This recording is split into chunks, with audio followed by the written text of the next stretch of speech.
Sorry, guys, I couldn't save that last one. My bad. We should both be naked right now. Yeah, that could be. That would have been the logical conclusion to this. Podcast. I was actually messaging. I was thinking, like, it seems like we could probably go on for a few more hours of this, but yeah, like, if we need to go do stuff or anything as well, that's legal. I scheduled this in. All right. Important part of my day. So I had just asked you if you read Sex at Dawn by Christopher Ryan, and you said yes. And I'm only like 40 pages in, and I was like, dude, this makes sense. Tell me your thoughts. I hope that it's all true, and that's where we come from, you know. A loving place with a matriarchal society where sex is freely given and is a bonding experience between friends and lovers and group families. Yeah, I mean, ideally, yeah, I hope for that. But, I mean, I always look at the opposite side, and when I research that, there's a lot of people who refute it, and, you know, so, I mean, I don't know, I'm not... Tell me. I would like to hear what you heard, what you read first, what your research gave, and then I have questions. Yeah, well, I mean, a lot of them say we're closer to chimps, and it's the opposite, you know. Okay. And if you're watching, bonobos being the other thing that, like, Sex at Dawn says that we are by far the closest with. Which I hope. Yeah, I would love for us to be closer to that. But, you know, and they say there's some tribes who exhibit similarities to that, but there's a lot who, ancient, you know, aboriginals who do the opposite. So, okay. I don't know. Maybe, I don't know if it's all just different cultural artifacts. It's how we view relationships and gender roles and all that. And if it is, that's cool too, because we could kind of create our own. And if we can consciously create our own and make a movement, I hope it's like the one they describe in Sex at Dawn. Like, you know, the bonobos get it. That sounds like a fun time to me. So, and it says like how like things were chill, like with the and the James asking about why no matriarchal societies exist and thrive. Sex at Dawn brings up several that do exist and thrive. Like it has existed, and I think maybe still does exist. But it's a really interesting book to draw your own conclusions from. So that's really interesting, and I would definitely read some of that stuff. And like I said, I haven't even gotten through the book yet, but there comes a sense to me of, I think that, like, the whole thing about credentials, I kind of think credentials are a bunch of crap in a lot of ways, because I think all that matters is that you absorb things that resonate with you, and you have those things that come up where you go, like, yeah, like, that speaks to me in a way that, like, you know, to be cheesy, like, speaks to my soul or speaks to me on some deeper level that, like, is like, oh, I'm coming home. This is an understanding to me. Like, this feels right? Does that make sense so far? Yeah. Okay. So, like, what feels right to you about that? Does the idea, or, like, you know, which kind of takes away the layers of whatever social conditioning you've had about, like, this is how things work, and these are what relationships are like, and they're supposed to be hard, and you're only supposed to love one person at a time, and monogamy is the way that humans are, and that's another huge part of the book, is about, like, how monogamy is probably unnatural. And I think monogamy, I think we could all agree that's not natural. Okay. On both sides. I don't even think it was when did monogamy really become natural? I don't think. I was just talking about this. Martin Luther King Day. That guy was a hoe, right? Martin Luther King, but he was a great. Yeah, he was a great. I didn't know. Hero. He was an American hero. You try to kill your idols, don't you? You actively pursue trying to kill your idols. I can see it. He's a human, which is great, right? Kennedy, you could say. I think it's important. Yeah. And sure. Bill Clinton got a blowjob, and they wanted to impeach him. If anything, they should be like, "Oh, this guy, my great leader, one day because he's following suit with all the past ones. And all our founding fathers were the same way, you know. Franklin was a hoe. I seem to. It seems like the bigger hoe you are, like the more energy you have to change the world, and like the more force you are. So I just think like back then, because you know history is written by the people who conquer. I just feel like monogamy, up until recently, you could just get away with it, and it wasn't really talked about. Get away with, you know, extramarital relationships. So monogamy might be like in the recent 50, 60 years. I don't know. You think? Where you're not getting... Well, throughout history, like women and some societies, men have been like stoned or whatever for... You know, this is going back into religious texts saying that monogamy was the thing, you know? Well, in the Bible, they had mistresses, you know? So I just feel like only recently did you not get called out on not being monogamous. You would always promote monogamy, but, you know, behind closed doors, no one would catch you. There was no internet back then or texting, you know? So I just feel like... Well, and you could argue that with, like, the Watergate, you know, being where the wall fell, so to speak, between the news covering up private endeavors versus exploiting them, once that trust was broken and stuff. But, yeah. Yeah, it's almost like we were always talking about ideals that we didn't live by, but we're at a place in time with the technology where you could see everything. There's no privacy, so you're gonna get called out on your bullshit, you know. And we're finding, wow, like no one could really live that perfectly or ideally, for the most part. So I think we're in a weird place with that, especially with relationships. I mean, I feel bad for kids like Tinder. Like kids are they're not gonna know. They don't have to be in a relationship, you know. It's so easy just to move on, which who knows, maybe that's the evolution of dating. I don't know, but it's so different. I see that being a full circle thing of gradually bringing it around. Like, so if we go back to, of course, this is also going on my thoughts that, like, of believing sex at dawn for now, of being like, all right, like, if this is, you know, or certainly in a tribal society, like, you weren't going to have privacy. You weren't going to have, you know, because there weren't the same kind of walls, and you couldn't hide stuff, and you're all just around each other all the time, and all these things. So, like, you know everything about everybody, you know, and that has other things with, like, I think about, like, you never have an old person, like, die in their house and be discovered 3 days later because, you know, everybody would know. And like, the mental health side of that, of, like, everybody already knowing that you know, everything about you. So you're not, you know, compressing yourself into the shape that you think you need to be accepted into the tribe stuff. Like, everybody knows everything about you anyway, so it's like, whatever. But where was I going with that? Oh, so the full circle thing of, like, okay, so then we, like, got away from that, and now with the way things are coming around, now we're coming back to, like, sort of knowing everything about each other, but not really, because we're still putting up these fronts and things, and we're still pretending to be shocked when we find out human things about each other, and like, oh, well, you're not upstanding to this set of morals that we've decided is the thing.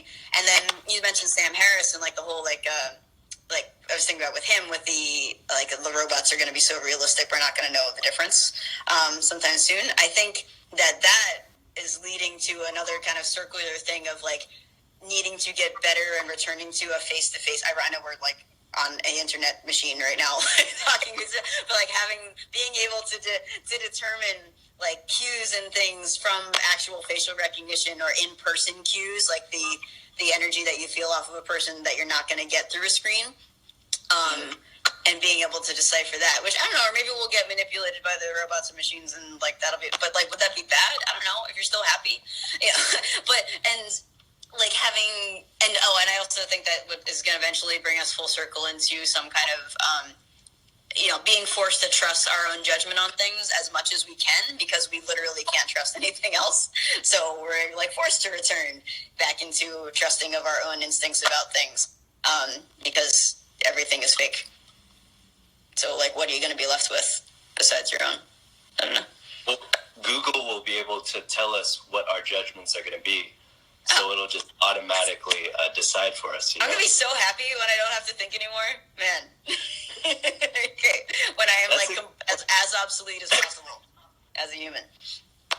Look forward to that. Full circle you're talking about, I think everyone is going to be going back to like living with nature, living off the land in the woods in these tribal societies.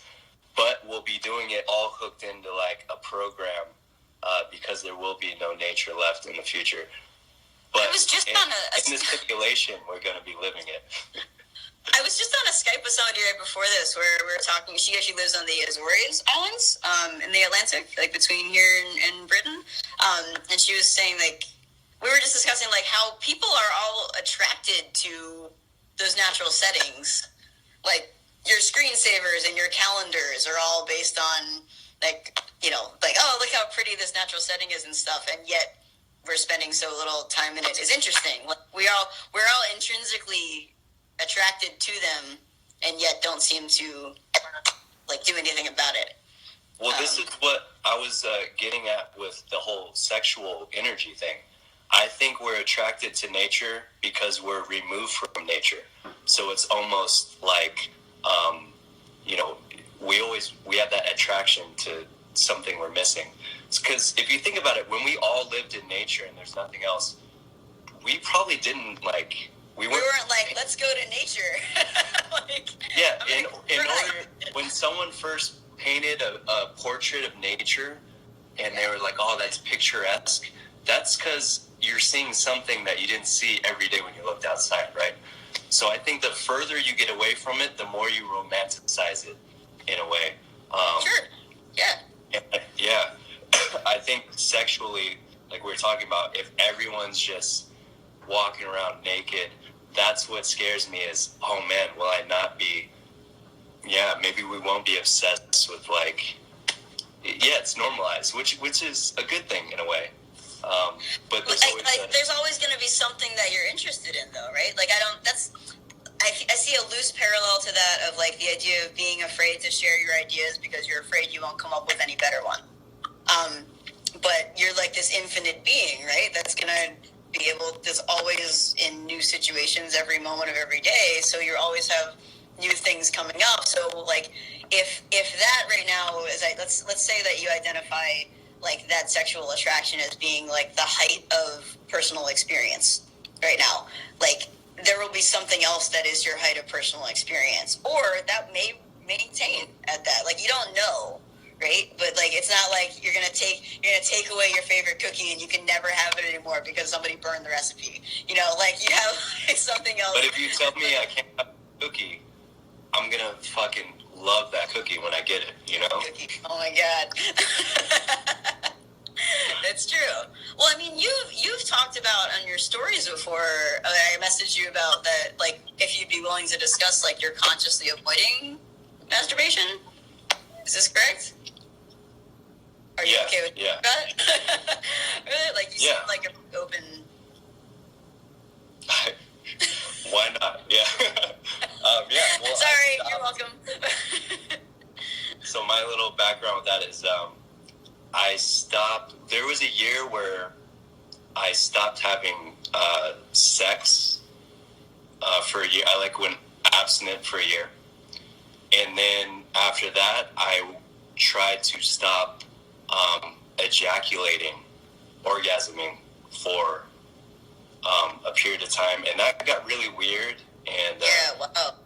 Because Thai massage would not agree with that thought process of not allowing energy flow out. But but it was a Taoist concept. Oh, really? Okay, maybe I'm wrong. So they would have a lot of sex, but they wouldn't. Instead of ejaculating, they would have orgasms without ejaculating. Okay. So doing these tantric practices, like multiple orgasms for men, And it got weird. I did it once, and then I was like staring at myself naked, and I just felt horrible. So I didn't want to go down that route.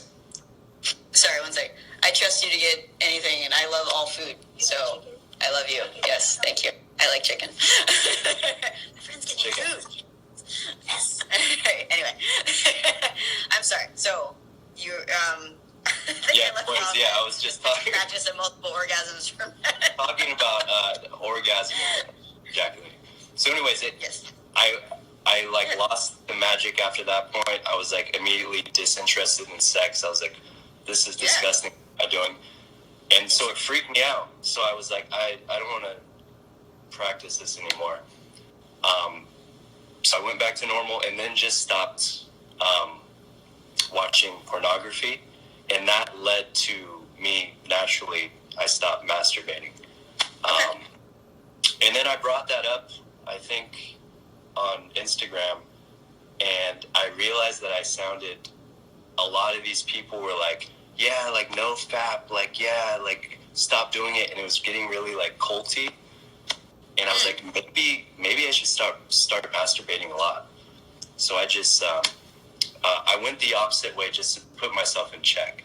Yeah. So now I'm back to. I totally agree. I think anytime we feel terribly strongly about like anything, we should check ourselves about it. I'm really attracted to any extremity of feeling that I have, because I think it's guiding me to something. Like, it's like, why am I reacting to this in such a way that I'm taking either a didactic approach or like judging other people or anything like that? I think that we have the most to learn from running towards that kind of resistance and seeing, exploring it. Like you said, like, all right, well, if it's this way, then let me try it the other way and see what it is. But for me, it's like, I still think since there's infinite things that we could do at any time, I still feel like whatever I'm interested in is the thing that I'm going to like go to. Like, maybe like that's happening. I see this weird culty thing happening. I'm just like, well, guys, I'm just going to step back and not be involved. Maybe I don't have to go the other way with whatever it is. But I mean, that's totally cool. But I don't know. So would you say, like, are you still sort of trying to figure out? I think everything is balancing. Like, I think everything that happens, that's one of the reasons why I'm able to accept, like, nearly everything that happens in life pretty cleanly these days, is both that I accept whatever my feelings are about it and allow that as completely as I can to be like, oh, shit, like, I feel really bad about this, or I feel great about it, or whatever, and just, like, let myself feel stuff. But the other side is I think of everything as being like, all right, it's just a bunch of energy getting pulled and pushed around. So obviously this is something over here that needed to balance out something over there. So that's totally fine, and I accept that. And moving on from there. So do you feel like you've found like a balance point, or you're still kind of figuring that out? Yeah, man. So I'm exactly the same way. I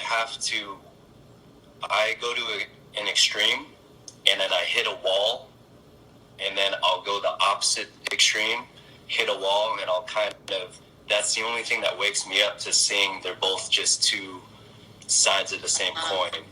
The only thing that kind of elevates me and gets me out of that in a higher space of thinking.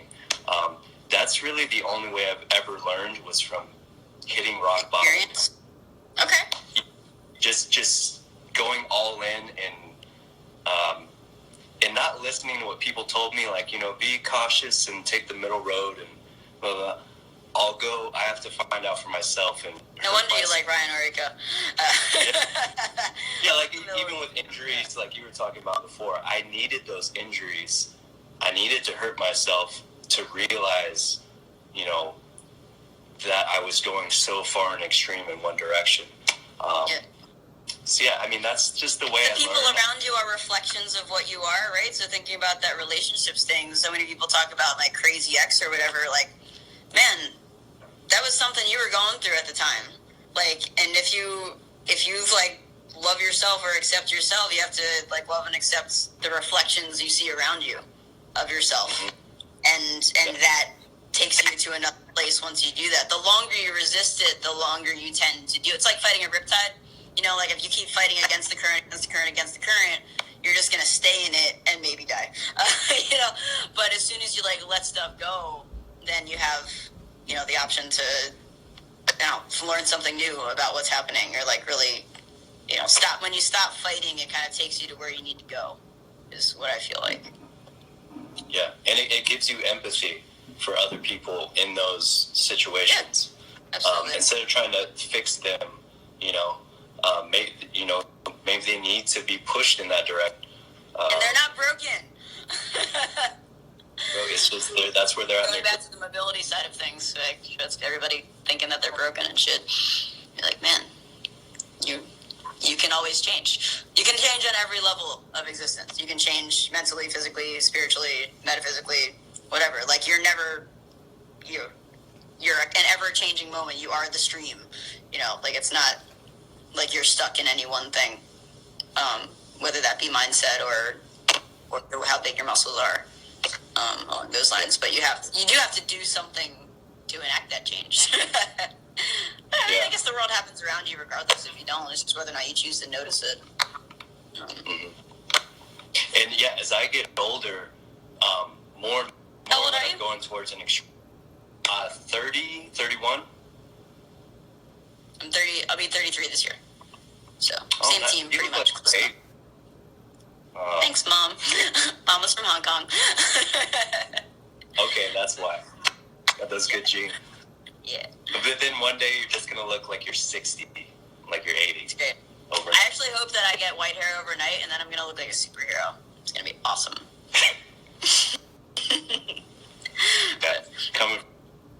But yeah, like I was saying, as I get older, and I find myself going towards an extreme, whether it's like an ideology or something I even get excited about, kind of get skeptical and cynical about it, at the opposite side, so I don't have to go through that whole extreme again, just to really get perspective.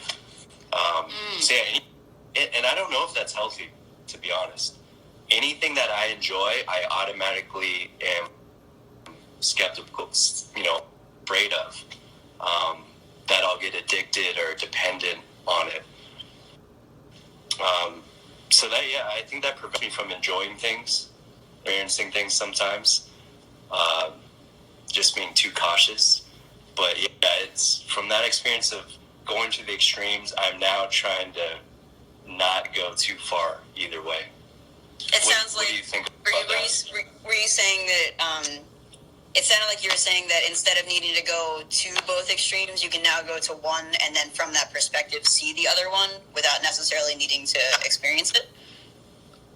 I mean, just to see that, say good or bad, that they're really just relative to each other and two sides of the same coin. Really think about good or bad, yeah. Yeah. And I guess you could use that with any kind of like even exercise form, like knees in is bad, knees out is good. I used to think that with squatting, and like that old like mentality. And I had to go into getting injured, doing it, trying to be so good that I never experienced the bad, and I got injured in the bad. Now I know that you should just be able to control and move throughout the spectrum. There's no good or you should try to widen your control of the whole spectrum. So just getting that perspective with anything in life, it's hard to get on one side of the team now. Even FRC, I'm thinking it's FRC. I'm so quick to defend it, but I try to see other people's point of view first now, and not get too caught up in the whole tribalism team thing, which isn't a problem with FRC. It's the best. They're the most open-minded people. I tell the people that they want to be questioned, which is why I think people are so loyal to it, because they openly encourage questioning.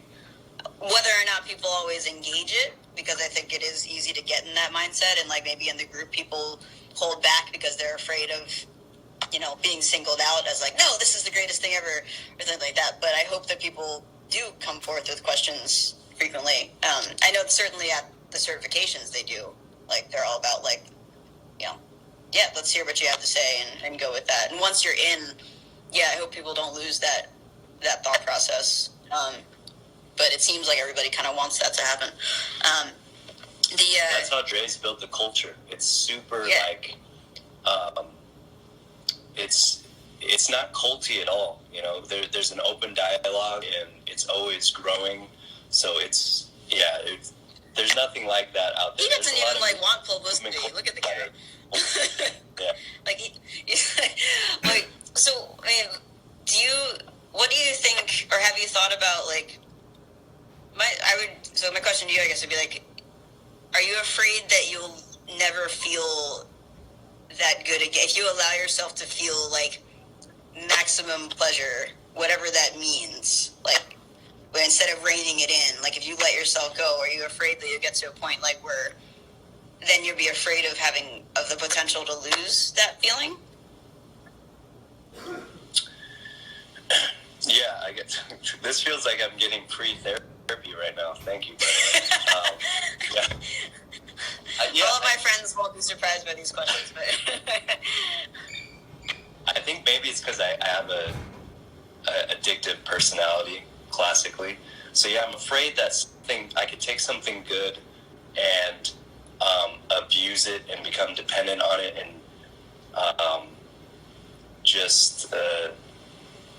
that's kind of how I treated caffeine. I'm almost scared to start drinking coffee. I love coffee. I don't want to be dependent on it. I'm scared to go back. But I would love to find a balance where I can enjoy it recreationally. So, yeah. And the thing, am I going on the other? Addiction is that it affects me negatively if I can't obtain it or have it. Okay.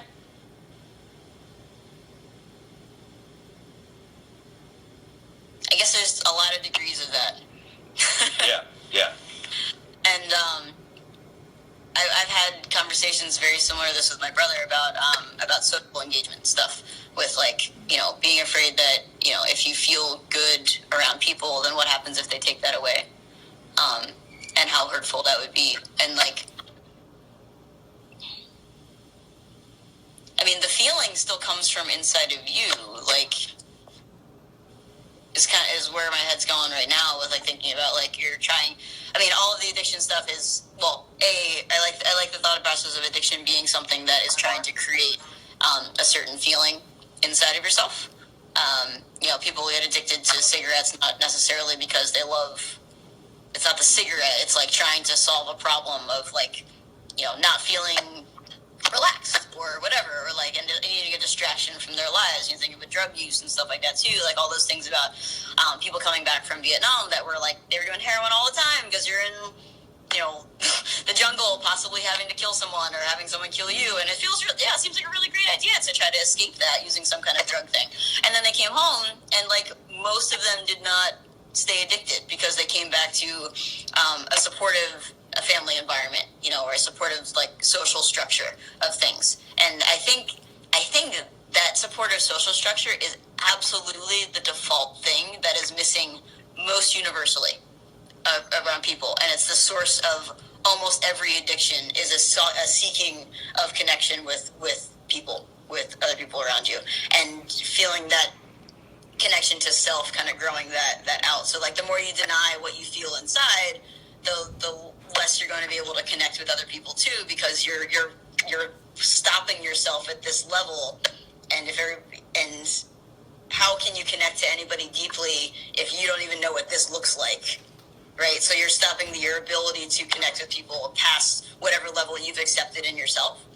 I see that, like, with my family a lot, with things of, like, being like, oh, I'm just going to do this because I think I should do this, or I shouldn't do that, which is the other side of the coin. I shouldn't do this because I have a addictive personality. I have this, I have that. Like, but you say you've gone there and you see what it looks like to be addicted to something, and you don't like that. So you have let it go, so to speak, and gone there, and you didn't like what you found. Is that accurate? Yeah. I've had issues in the past with addiction, so maybe that's why I feel that way. But I mean, there's healthy addictions also, like exercise and, fitness, I think, is a habit that will help you long term. What does a healthy addiction get you? So adapting that stress is beneficial, is healthy in other areas of your life. Whereas if you're adapting to something that decreases other areas of your life, I guess a net negative impact would be an unhealthy addiction. So, but don't you get to judge that though? Of course, that's going to be a subjective thing. Unless it has like biological, like drugs, like that's obviously you're poisoning your body to some extent. And maybe it depends on the dose. Maybe some things are good in small quantities and become a negative impact in larger quantities. I question anytime somebody says obviously. What did I say that referring to? Just now. You just said like drugs obviously are a bad thing. I think drug abuse. It's hard to use heroin in a positive therapeutic way, I think. But I guess that's what you were just talking about.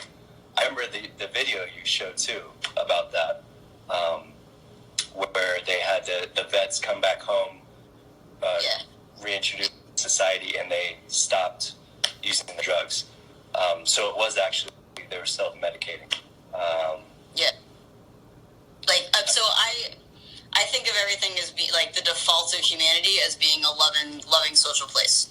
And I think that things outside of that are aberrations that are built on by suppressing the self more and more to create a larger and larger stress bubble that eventually turns into whatever. And you're a little bit frozen right now, so I'm probably frozen on you too. Uh-oh. Hey, I don't know if you could hear me for the last bit there. Can you hear me now? Can you repeat that last one? I know it was something good. It's I'm saying that I think that people at that all of humanity at its root is a loving social thing, and that like when we have aberrant behavior off of that baseline, it's a result of stressors piled up over time that are fighting what you feel naturally. So, and that could be whatever spectrum